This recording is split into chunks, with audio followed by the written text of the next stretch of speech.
ഉത്സവ സീസണായി കഴിഞ്ഞിട്ടുണ്ടെങ്കിൽ പിന്നെ ഞങ്ങൾ ഡാൻസ് പരിപാടിയാ. പണിക്ക് പോകുന്നവരും ക്ലാസ്സിൽ പോകുന്നവരും ഒക്കെ കൂടെ എല്ലാരും കൂടെ ഒക്കുന്നൊരു സമയം കിട്ടണമെന്നുണ്ട് അത് രാത്രി തന്നെയാണ്. ഡ്യൂട്ടി ഒക്കെ കഴിഞ്ഞപ്പോൾ വീട്ടിൽ വെറുതെ ഇരിക്കാന്ന് പറഞ്ഞാൽ വല്ല ആരും സമ്മതിക്കില്ല.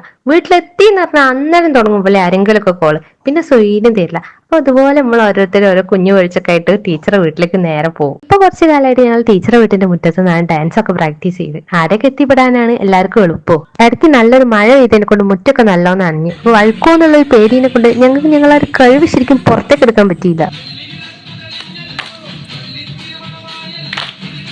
അതിന്റെ ഇടയിൽ ഞങ്ങളെ വേറൊരു എന്റർടൈൻമെന്റ് ആണ് ഈ കുട്ടികൾ. വല്ല കളർ പെൻസിലും ബുക്കും ഇതുപോലെ ഒപ്പിച്ച് വെക്കുന്ന സാധനങ്ങളും സൈക്കിളും ഇതൊക്കെ ഞങ്ങളും ഇടയ്ക്ക് പരീക്ഷിക്കാറുണ്ട്.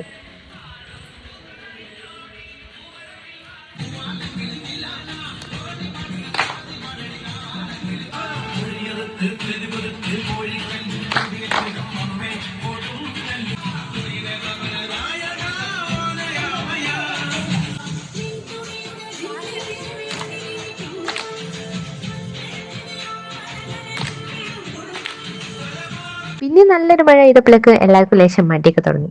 അല്ലെങ്കിലും ഞങ്ങൾ ഒരു 10 മിനിറ്റ് ഡാൻസ് കളിച്ചിട്ടുണ്ടെങ്കിൽ അരമണിക്കൂർ റെസ്റ്റ് എടുക്കുന്ന ടീമാണ്.